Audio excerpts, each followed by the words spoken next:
Mister CO की river 5 episode 43। Please like and subscribe करना ना भूलें। Thank you.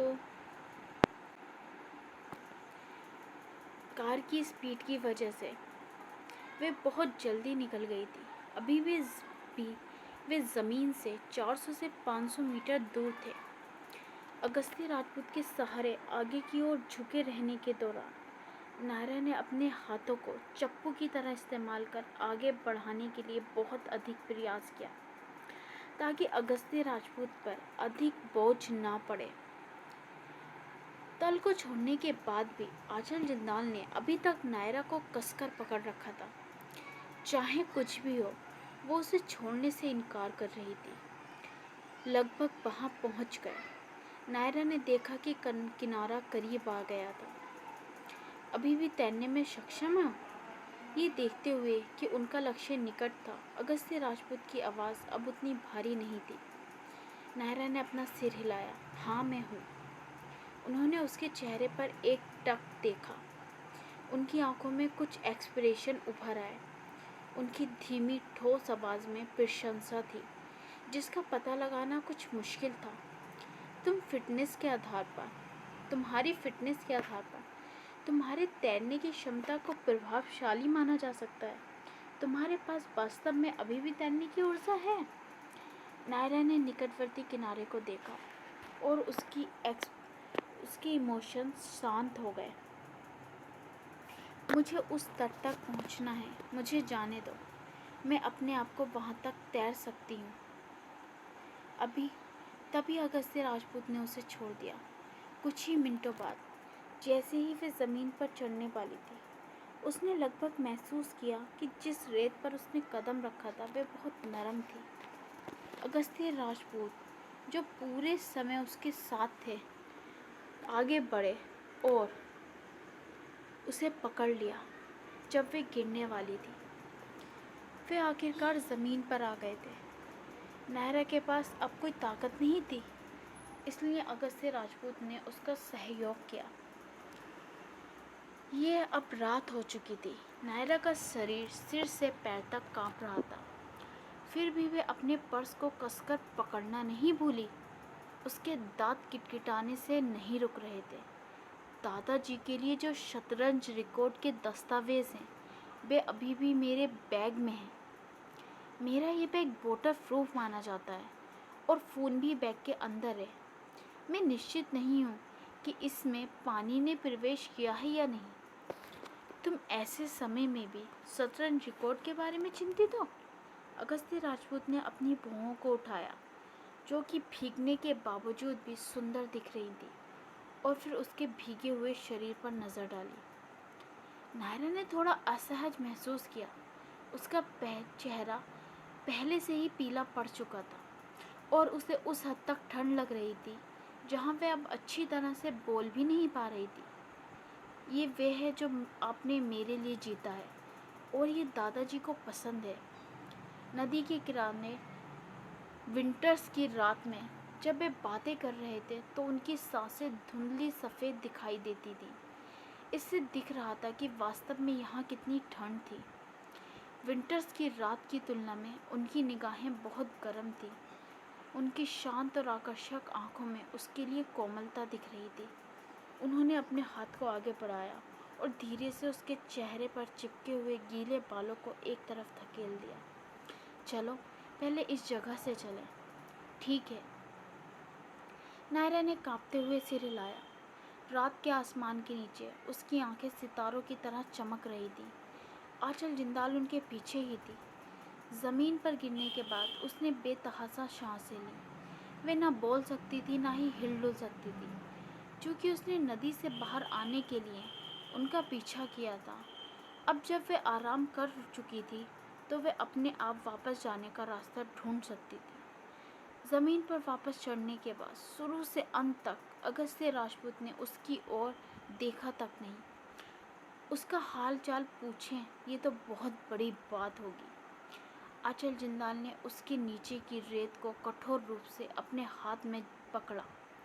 उसने ये स्वीकार करने से इनकार कर दिया। उसने मना कर दिया। नायरा, तुम्हारे पास क्या अधिकार है? राजपूत गार्डन में लौटने के बाद अंत में नायरा ने तनाव मुक्त महसूस किया। जिस पल उसने दरवाजे से अंदर कदम रखा, उसके पास अब कोई ताकत शेष नहीं थी और वह पूरी तरह से अगस्त्य राजपूत के शरीर पर झुक गई थी। हम जीवित वापस आ गए। उसने एक लंबी सांस ली। थकान के कारण उसकी आवाज़ भारी हो गई थी।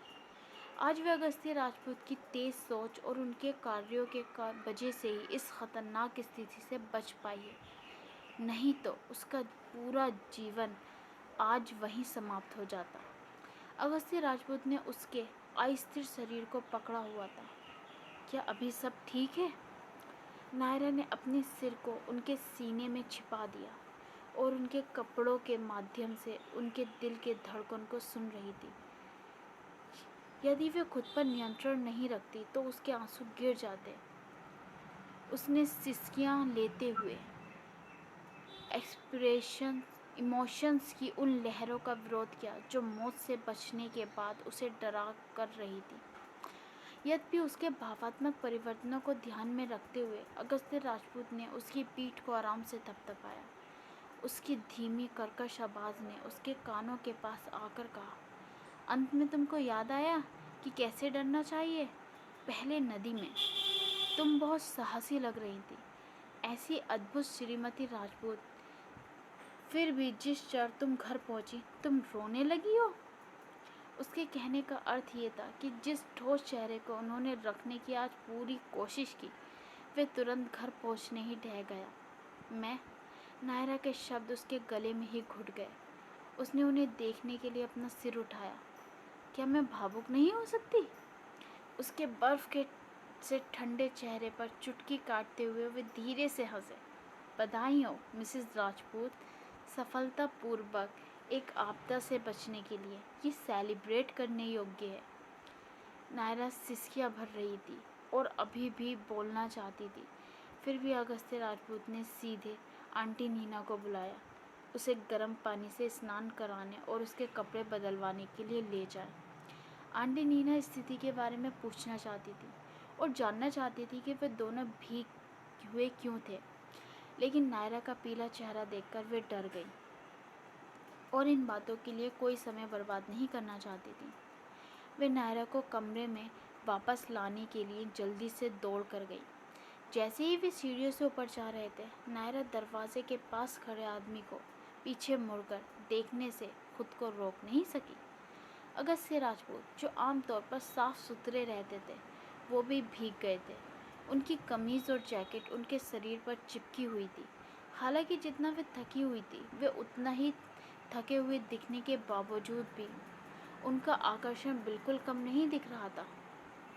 आंटी नीना ने उन्हें गर्म स्नान करने में सहायता की। नायरा ने टब में नहाने के बजाय शावर से स्नान करने के लिए चुना, क्योंकि आज शतरंज हॉल में उसे पता चला कि उसके पीरियड्स आई हुई थी। मैडम, आपको तो माहवारी हुई है और आपका पूरा शरीर इतना ठंडा है, क्या आप वाकई में ठीक रहेंगी? आंटी नीना कुछ मदद तो नहीं कर सकती थी, बस चिंता कर रही थी। सब ठीक है, मैं अभी थोड़ी देर और शावर लूँगी। नायरा ने अपने पेट में तेज़ दर्द को रोका और आंटी नीना को हाथ लहराकर जाने का इशारा किया। मेरे बैग में मौजूद चीज़ों को बाहर निकालने में मेरी मदद करें और देखें कि शतरंज रिकॉर्ड के दस्तावेज़ और फ़ोन गीले तो नहीं हुए हैं। आंटी नीना ने उनके निर्देशों का पालन किया और उसके बैग को अंदर ले आई। उन्होंने इसे पोंछने के लिए एक तौलिया का इस्तेमाल किया।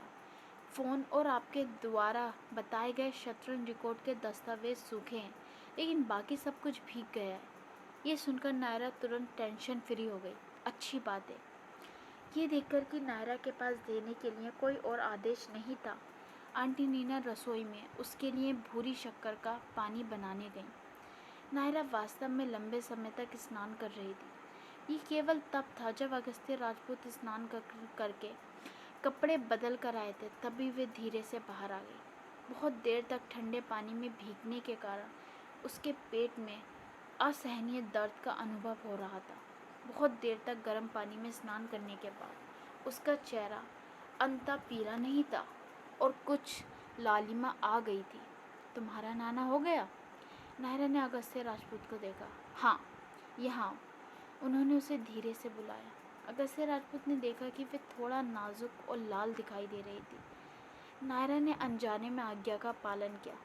वे अभी उनके पास पहुंची ही थी कि जब उन्होंने अचानक उसे गले लगा लिया था। उन्होंने उसके माथे पर एक किस दिया और ये देखने के बाद कि वे अब पहले से बेहतर है, उन्होंने राहत की सांस ली। भले ही उन्होंने कुछ भी नहीं कहा या प्रकट किया, नायरा बहुत ज़्यादा सेंसिटिव थी और उसने ध्यान दिया था।